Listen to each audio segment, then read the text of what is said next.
This morning, the hearing in the hijab controversy will continue in the Karnataka High Court. Remember, the hearing has been on through the course of last week as well. And this particular development in the High Court is expected at a time when the controversy continues to grow, with AIMIM Chief Asaduddin Owaisi now daring that he will continue to keep a beard and wear a skull cap. Actor Zaira Wasim has also voiced her opinion on the hijab issue. On the other hand, Karnataka opposition leader, former Chief Minister Siddaramaiah, has slammed the BJP-run state government over this issue. The Karnataka government contended before the High Court in the previous hearing on Friday that the hijab is not an essential practice of Islam and preventing its use did not violate Article 25 of the Constitution. This controversy was sparked off in January at a government PU college in Udupi after 6 students who attended classes wearing headscarves were asked to leave the campus. The matter then reached the High Court on 10th February. Since then, the hearing has been underway. तुमको मुझे दाढ़ी पसंद नहीं है, कोई परवाह नहीं, मैं दाढ़ी छोड़ूंगा। तुमको मेरे सर पर टोपी पसंद नहीं है, मैं टोपी पहनूंगा। तुमको हिजाब पसंद नहीं है, मेरी बेटी पहनेगी। मैं क्या तुम्हारा गुलाम हूँ? मैं क्या तुम्हारा खरीदी हूँ? मैं क्या तुम्हारे इशारे पर फेंक दूंगा? मैं क्या तुम्हारे हुक्म पर नीचे गिर जाऊंगा?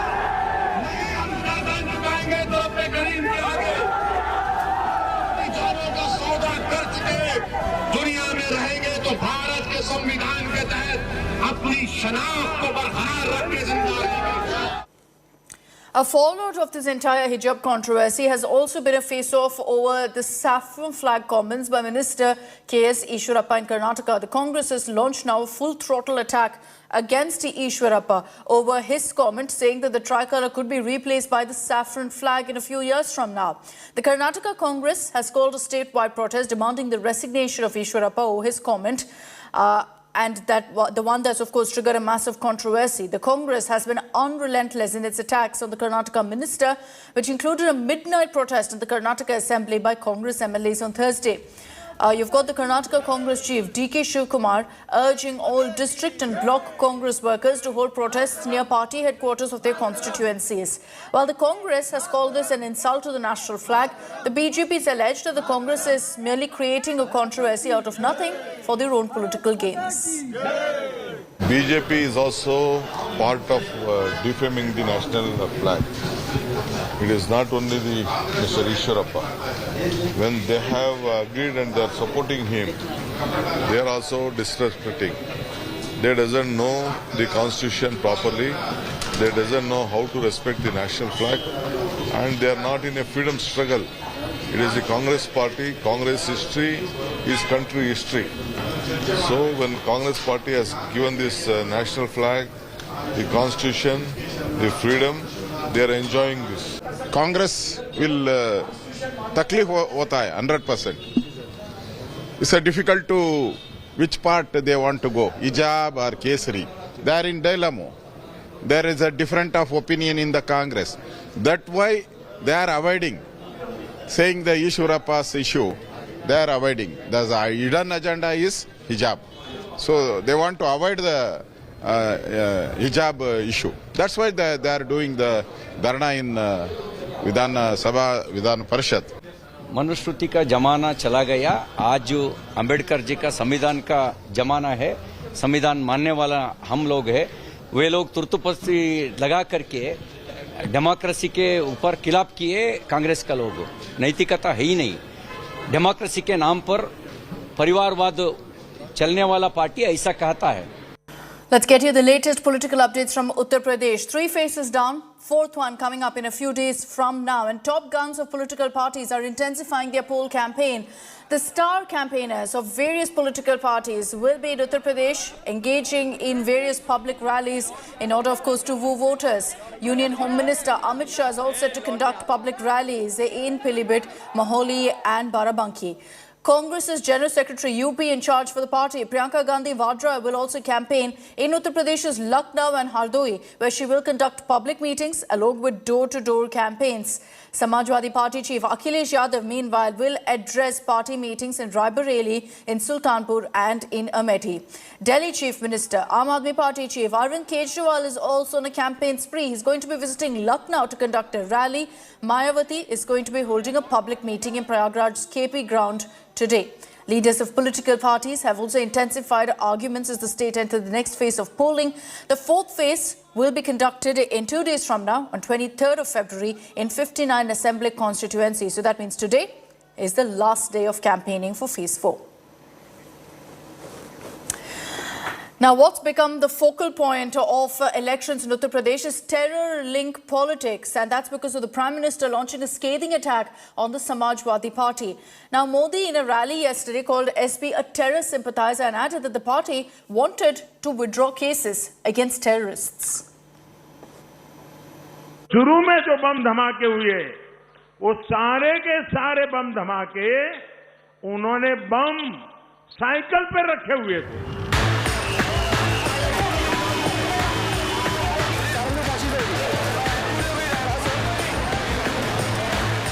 13-year-old Ahmedabad blasts, which killed 56 people, is now resonating in Uttar Pradesh poll arena. Days after 38 blast convicts were sentenced to death, the BJP has launched a political offensive. After releasing this old image, which shows Shadab Ahmed, father of a serial blast convict, Mohammad Saif with Akhilesh Yadav. The BJP says Shadab is a SP leader who campaigns for Samajwadi Party in Uttar Pradesh. On Sunday, while campaigning in UP, Modi invoked blasts and took a veiled jab at Samajwadi Party over alleged terror links. यहाँ Samajwadi party का जो चुनाव symbol है ना, उनका चुनाव का निशान है ना, तो शुरू में जो बम धमाके हुए वो सारे के सारे बम धमाके उन्होंने बम साइकिल पर रखे हुए थे। मैं हैरान हूं, ये साइकिल को उन्होंने क्यों पसंद किया। हमें ऐसे लोगों से, ऐसे राजनीतिक दलों से हमेशा सतर्क रहना है। ये लोग कुर्सी के लिए, अपने स्वार्थ के लिए देश को भी दांव पर लगा देते हैं। The BJP has kept the heat on Akhilesh amid the thick of poll action. Samajwadi party का शर्मनाक इतिहास रहा है कि समाजवादी पार्टी 2013 में जब प्रदेश में सत्ता में थी, तब उन्होंने तमाम आतंकी घटनाओं के लिए जिम्मेदार आतंकवादियों के मुकदमों को वापस लेने का प्रयास किया था। आतंकी परिवार का समाजवादी पार्टी का कनेक्शन क्या है? अखिलेश यादव जी की बोलती बंद क्यों है? क्योंकि आतंकियों के अब्बाजान समाजवादी के भाईजान। Facing an all-out attack over alleged terror links, the Samajwadi Party hit back, calling BJP campaign nothing but lies.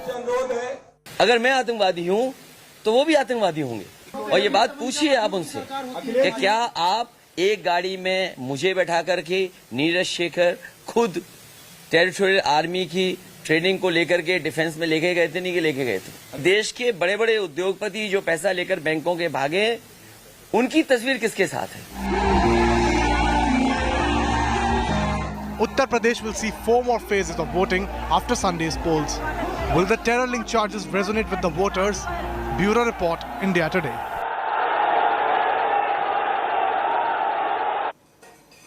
And here's the story we'll be tracking very closely this Monday morning. D-Day for the RLD patriarch, former Rail Minister, former Chief Minister Lalu Prasad Yadav. A special CBI court in Ranchi is all set to pronounce the quantum of punishment for Lalu. The former Bihar CM has been found guilty in 5 cases related to the 950 crore fodder scam. Lalu Prasad's convictions began in 2013 with the Chaibasa Treasury case. His latest conviction came last week in the Doranda Treasury case, which happened on the 15th of this month.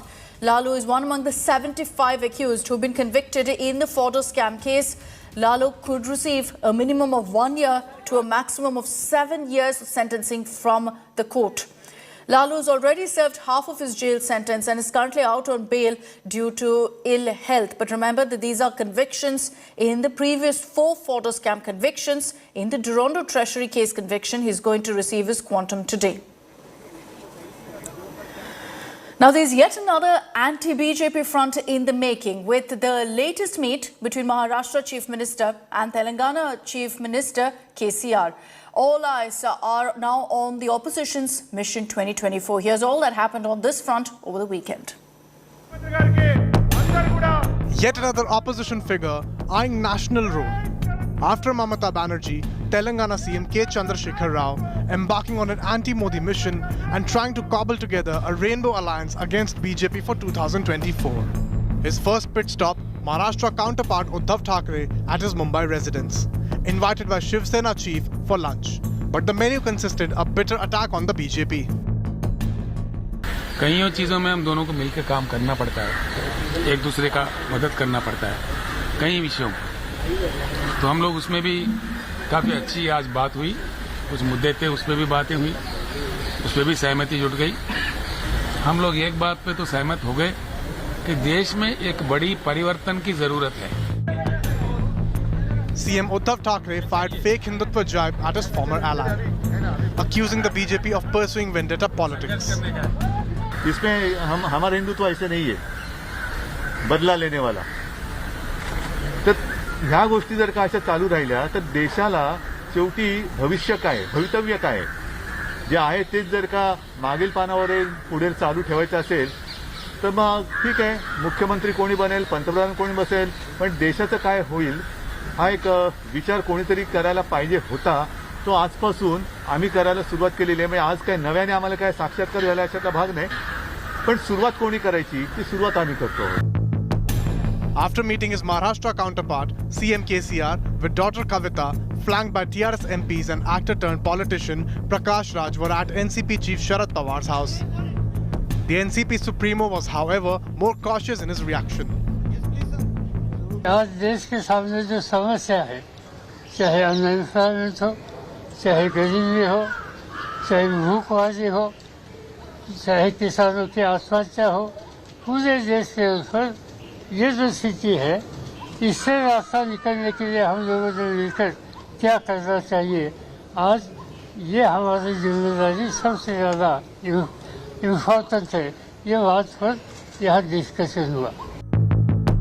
KCR is facing a resurgent BJP in Telangana and has abandoned his earlier stance of backing BJP in parliament at crucial junctures. He will also meet Bengal Chief Minister Mamata Banerjee next to firm up his proposed non-Congress opposition grouping to oust BJP from power. Bureau Report, India Today.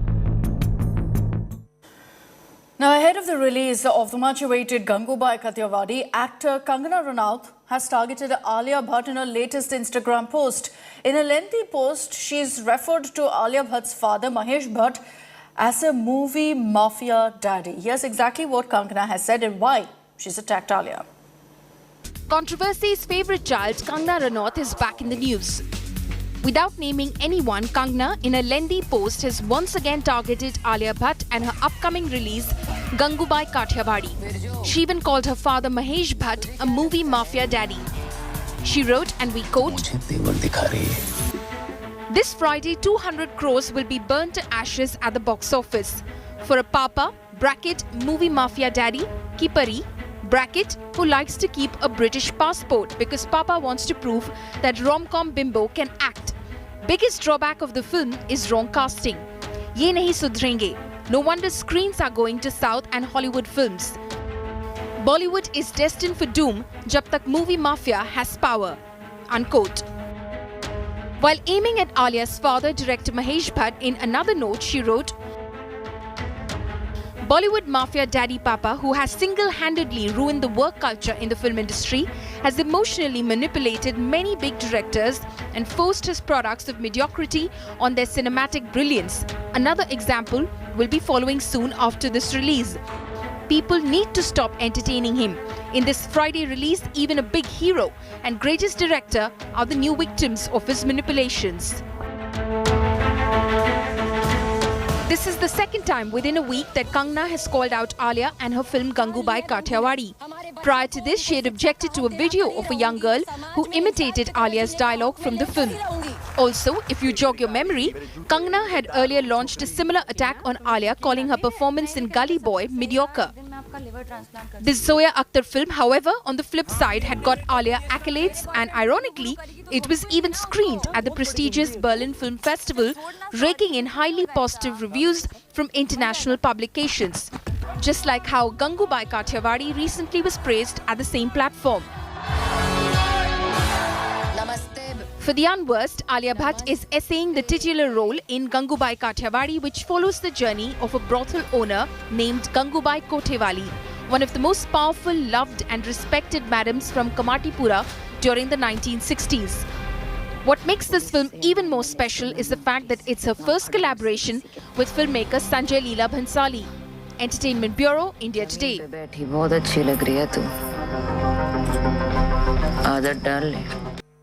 After thumping the West Indies 3-0 in the ODIs earlier, Team India completed yet another series sweep against the men from the Caribbean. Rohit Sharma's men won the final T20 International by 17 runs after a phenomenal performance from Surya Kumar Yadav. Check out how Rohit Sharma's side scripted yet another victory at the Eden Gardens.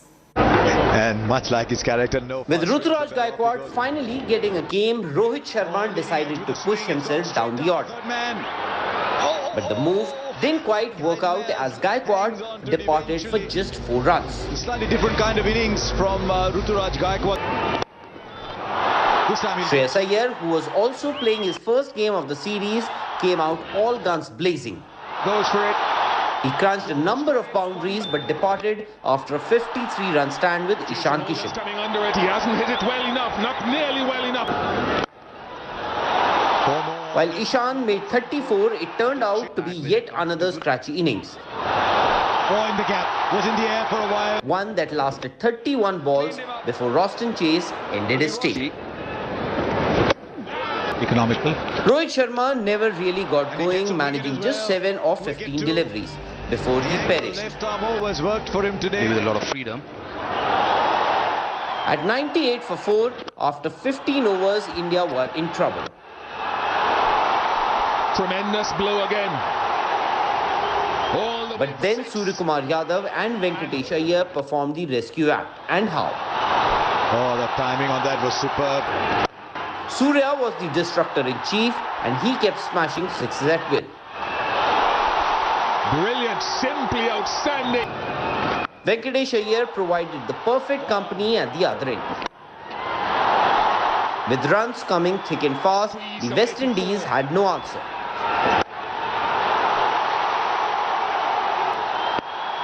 Suryakumar Yadav did get out of the final ball, but not before his 31-ball 65 that included 7 sixes took India to a mammoth 184. And Shepherd, but what a brilliant last 5 overs. Oh, beautiful. With the ball, India got off to the perfect start with Deepak Chahar getting rid of Kyle Mayers in the very first over. While Chahar had to limp off due to a hamstring issue, it was not before he had the other opener, Shea Hope, caught nicking. Nicholas Pooran, though, started where he left off and along with Roman Powell, put together a 47-run stand for the 3rd wicket. However, Powell's wicket provided India with an opening and West Indies lost wickets in a heap.